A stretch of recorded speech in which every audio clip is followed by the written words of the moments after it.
देखिए, हमारी BSc second year bio में जूलॉजी की 3 बुक हैं। सबसे पहली है structure and function of invertebrate, मतलब जो इन्वर्टिब्रेट्स होते हैं उनकी स्ट्रक्चर और उनके फंक्शन, ठीक है। और सेकंड है फिजियोलॉजी एंड बायोकेमिस्ट्री, मतलब फिजियोलॉजी में ऐसे कार्य की और बायोकेमिस्ट्री। और थर्ड है हमारी इम्यूनोलॉजी एंड बायोटेक्नोलॉजी, ठीक है। तो सबसे पहले हम अपना थर्ड पेपर पढ़ेंगे इम्यूनोलॉजी। इम्यूनोलॉजी मतलब इम्यूनोलॉजी में हम पढ़ते हैं इम्यूनिटी, ठीक है। इम्यूनिटी हमारे शरीर में मतलब जो इम्यूनिटी होती है और इम्यूनिटी का कार्य होता है, ये हमारे शरीर को विभिन्न प्रकार की बैक्टीरियाओं से लड़ती है और हमारे शरीर को सुरक्षित रखती है। इम्यूनिटी 2 प्रकार की होती है। सबसे पहली है इन्नेट इम्यूनिटी और non specific immunity, and third है एक्वायर्ड इम्यूनिटी और स्पेसिफिक इम्यूनिटी। इन्नेट इम्यूनिटी होती है वो 3 प्रकार की होती है। सबसे पहली है स्पीसीज इम्यूनिटी, सेकंड है रेशियल इम्यूनिटी एंड थर्ड है इंडिविजुअल इम्यूनिटी।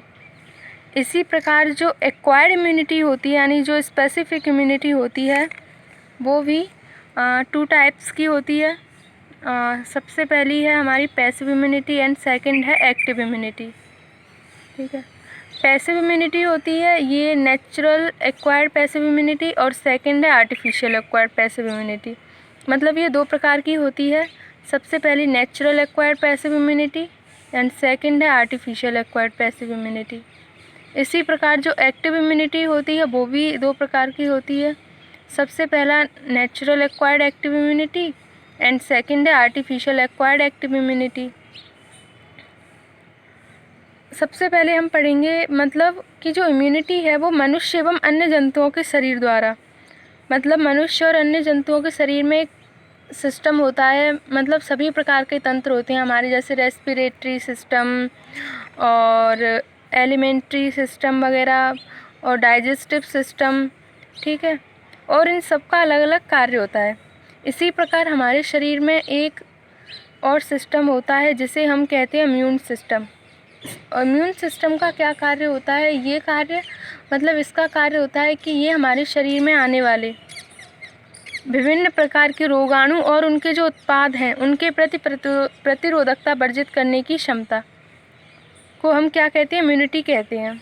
इसका कार्य होता है कि हमारे शरीर में बाहर से कोई बैक्टीरिया वायरस आता है उनको पहचानता है जो हमारा इम्यून सिस्टम है और उन्हें नष्ट कर देता है, जिससे हमारा शरीर सुरक्षित रहता है, ठीक है। और इसी प्रकार जो इम्यूनिटी होती है वो निम्नलिखित प्रकार की होती है, जैसा अभी पहले बताया था। सबसे पहली है हमारी इन्नेट इम्यूनिटी। अब इन्नेट इम्यूनिटी क्या होती है, हमारे शरीर में जन्म से ही उपस्थित प्रतिरक्षा की क्रिया इन्नेट इम्यूनिटी कहलाती है, ठीक है। मतलब ये जो इम्यूनिटी होती है वो हमें जन्म से ही प्राप्त होती है। जब हम माँ के गर्भ में होते हैं तभी हमें ये इम्यूनिटी प्राप्त होती है, ठीक है। तो इसे हम इन्नेट इम्यूनिटी कहते हैं। इन्नेट इम्यूनिटी सभी प्रकार के रोगाणुओं एवं उनके उत्पाद के प्रति एक ही प्रकार की क्रिया प्रदर्शित करती है, अर्थात इसे नॉन स्पेसिफिक इम्यूनिटी यानी नॉन स्पेसिफिक मतलब अविशेष इम्यूनिटी भी कहते हैं, ठीक है। मतलब ये किसी भी प्रकार के रोगाणु या बैक्टीरिया के प्रति एक ही प्रकार की क्रिया प्रदर्शित करती है, ठीक है। अब हम पढ़ेंगे types of innate immunity. Innate immunity निम्नलिखित प्रकार की होती है। सबसे पहली है स्पीसीज इम्यूनिटी।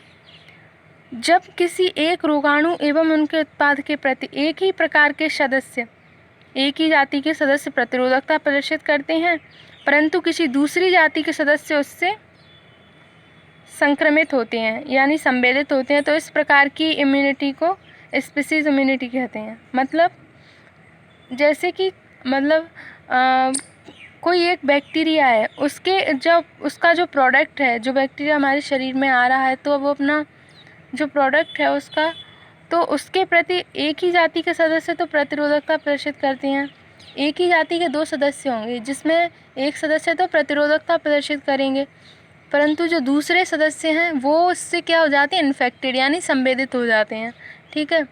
मतलब एक जाति के सदस्य में जो वो बैक्टीरिया या जो भी वायरस होता है उसके प्रति क्या बन जाती है, इम्यूनिटी बन जाती है, ठीक है, और वो इससे संक्रमित नहीं होते, परंतु जो दूसरी जाति के सदस्य होते हैं वो इससे संक्रमित हो जाते हैं, क्योंकि उनमें उनके लिए वायरस पहला नया वायरस होता है और इससे वो लड़ नहीं पाते। तो मतलब जो उनकी इम्यूनिटी है वो उस वायरस को पहचान नहीं पाती।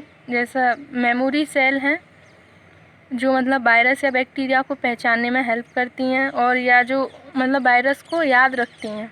ठीक है, इन्हें हम बाद में पढ़ेंगे।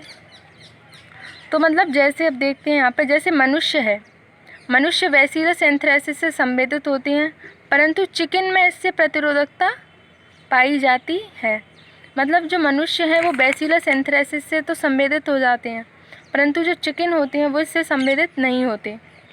मनुष्य है जो टिटनेस से संवेदित होता है, परंतु जो पक्षी होते हैं वो इससे प्रतिरोधक होते हैं। आपने सुना होगा कि हम मनुष्यों में तो टिटनेस हो ही जाती है, परंतु जो पक्षी होते हैं वो टिटनेस से संवेदित नहीं होते। ठीक है, अब हमारी सेकंड है रेशियल इम्यूनिटी। जब किसी पैथोजन के प्रति एक ही स्पीसीज के एक रेस में प्रतिरोधकता पाई जाती है, परंतु दूसरे रेस में संवेदन पाया जाता है, तो उसे रेशियल इम्यूनिटी कहते हैं। मतलब एक ही पैथोजन क्या होता है? रोग कारक। ठीक है, तो उसके प्रति एक ही स्पीसीज के एक रेस में तो प्रतिरोधकता पाई जाती, रेस मतलब प्रजाति। ठीक है, और दूसरा रेस इससे संवेदित होता है, तो इसे हम क्या कहेंगे? Racial immunity. जैसे भेड़ की एल्जीलिया में पाई जाने वाली रेस, मतलब भेड़ की एक एल्जीलिया नाम की रेस होती है। ठीक है, वो एंथ्रेक्स से प्रतिरोधक होती है, मतलब उसका जो इम्यून सिस्टम है वो एंथ्रेक्स से प्रतिरोधक होता है, परंतु इनकी एक अन्य रेस होती है जो इस जीवाणु से इन्फेक्टेड यानी संवेदित होती है। ठीक है, अब थर्ड है हमारी इंडिविजुअल इम्यूनिटी।